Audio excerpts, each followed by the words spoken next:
Joey Kerrigan arrived in London in January 1912. He did not have a place to stay. It doesn't matter, he thought, smiling. Joey's luck is going to find me a room. Joey thought a lot about luck. One day, I'm going to be rich, he told everybody.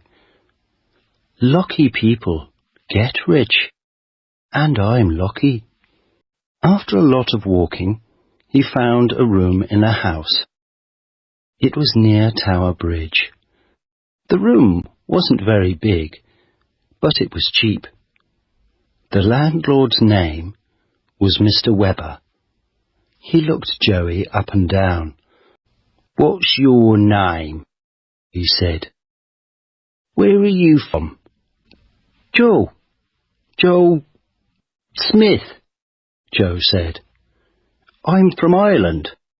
"Well, you can have the room," Webber said, "but I want 2 weeks' money. Now." "I've only got 1 week's money," Joey said. "And tomorrow's Sunday," Webber said. "You can't find work on a Sunday. So when can you give me the 2nd week's money?" Joey smiled with his mouth, but not his eyes. "I can find work," he said. "I'm lucky. Good things happen to me. It's called Joey's luck." On Sunday, Joey stayed in bed all morning, and in the afternoon he went for a walk. After an hour, he took a bag from a woman in Fleet Street. The woman shouted, "Stop! Stop!" But Joey was now 50 meters away, and there were no other people near.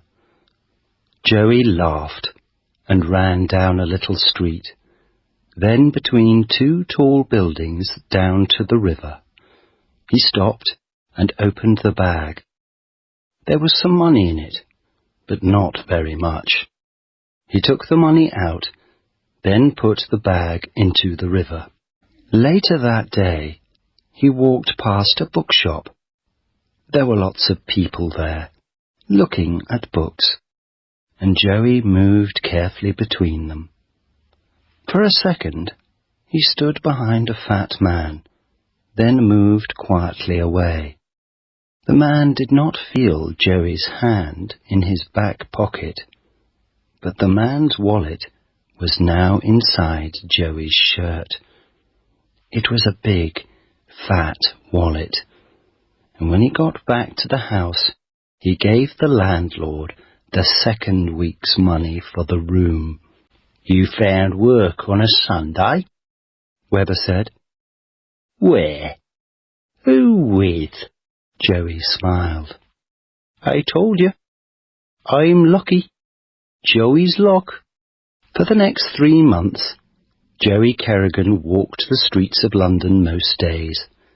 He stole handbags from women or things from shops, and he took wallets from men's pockets.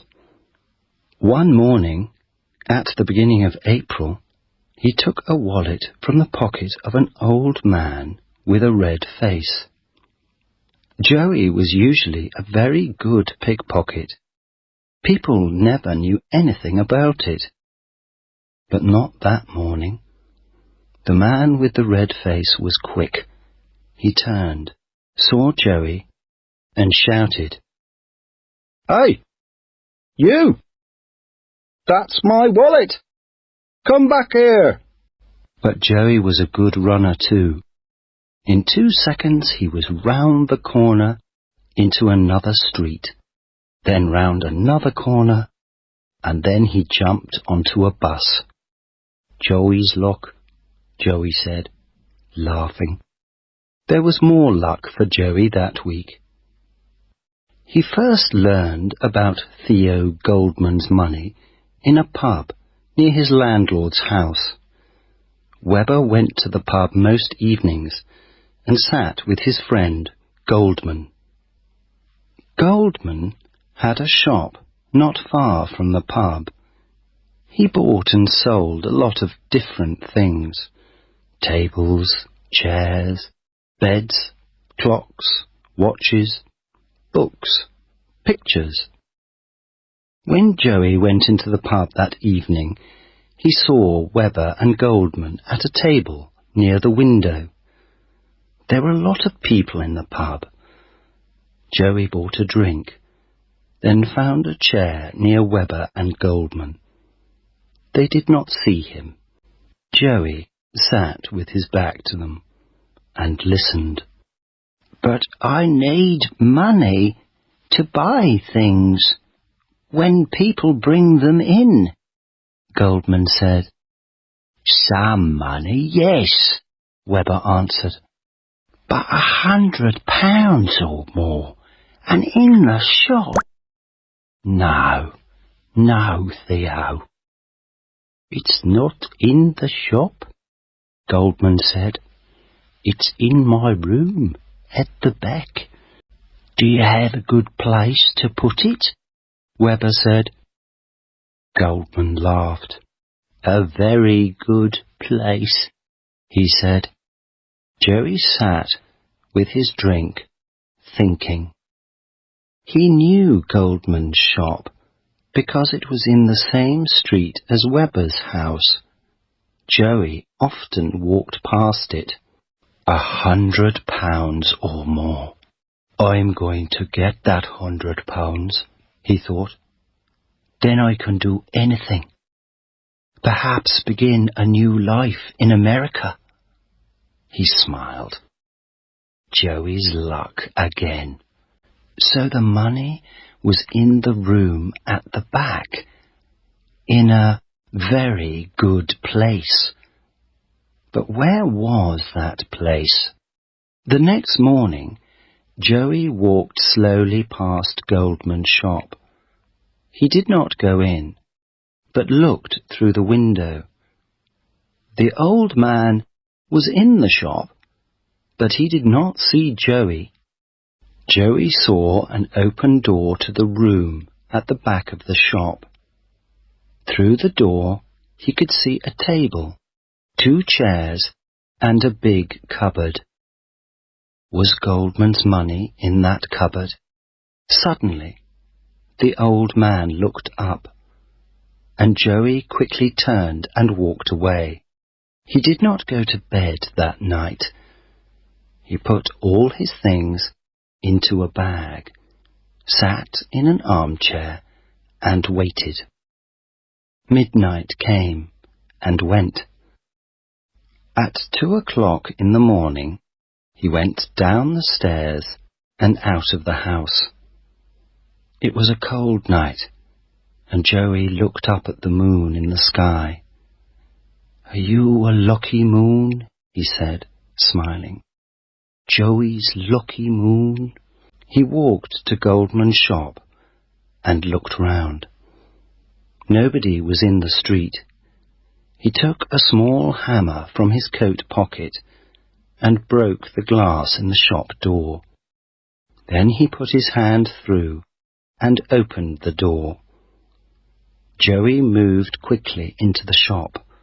He closed the door behind him and put his bag on the floor. Then he walked quietly across the shop to the door into the back room, opened it, and went through. It was dark, but moonlight came through the window, and Joey could see the big cupboard. The little hammer soon opened the cupboard. There were a lot of books and papers inside. Some of the papers fell out onto the floor. "Who's there?" Joey did not move. Only his eyes moved, looking around the room. Then a door at the back of the room opened, and Theo Goldman came in with an oil lamp. He saw Joey. "What?" he began. Joey jumped across the room, grabbed the old man's arm, and pulled it up behind his back. Then he held the hammer in front of Goldman's face. "Where's the money?" he said. "Tell me." "Money?" Goldman said. What money? There isn't any money." "Yes, there is," Joey said. "You told Webber about it in the pub. £100 or more. Where is it?" Goldman said nothing.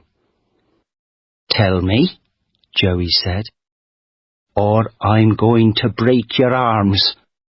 First one arm, and then the other one. Where is it?" Goldman tried to pull his arm away. He made small, angry noises, but no words came out. Joey held the hammer in front of Goldman's eyes.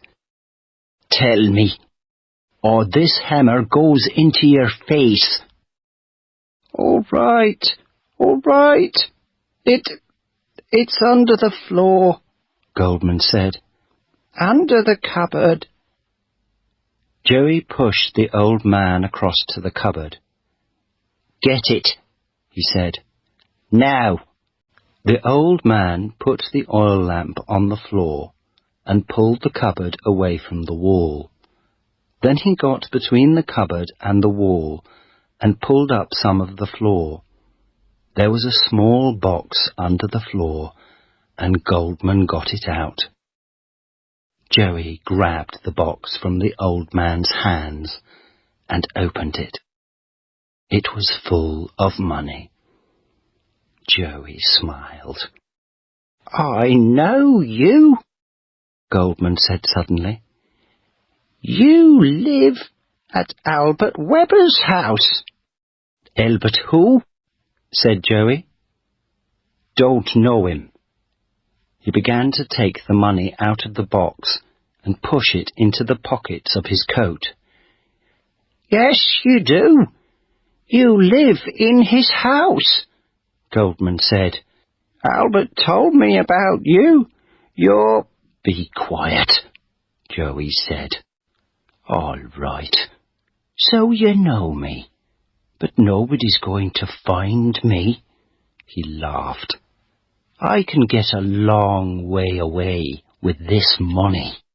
All the money from Goldman's box was now in Joey's pockets. He gave Goldman a little push. "Now, get back in your bedroom and stay there." He pushed him again. "Go on, get moving." The old man began to walk across the room with the oil lamp. Suddenly, he turned and hit Joey on the head with the lamp. "Ah!" cried Joey. The lamp broke and fell on the floor, next to the papers from the cupboard. The oil from the lamp ran across the floor, carrying the flames to the papers. Goldman tried to run into the shop, but Joey jumped on him, and the two of them fell to the floor. The old man's head hit the wall. After that, he did not move. Joey heard the noise of the flames before he saw them. He looked behind him. The flames were big and were already halfway up the legs of a table. Joey jumped to his feet and ran through the shop.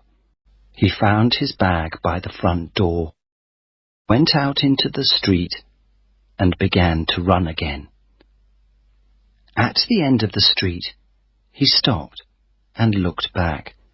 There were now flames in the shop window, and black smoke came from the shop door. He thought about the old man on the floor in the back room, but only for a second. Then he turned and ran again. 2 days later, on Wednesday the 10th of April, 1912, Joey was in Southampton with thousands of other people. They came to see the new ship there the biggest and fastest ship in the world. It was the day of its first voyage across the Atlantic to New York, carrying more than 2,000 people. Some of the people in Southampton that day were the ship's passengers. Some of them just came to look at the wonderful new ship. And there it was. Joey was a happy young man. He was a passenger, with a ticket in his pocket. A ticket to New York. Life was good, he thought. Joey's luck got me the money for my ticket, he said, laughing. And Joey's luck is taking me to America. This is the end of my old life. And he walked onto the Titanic.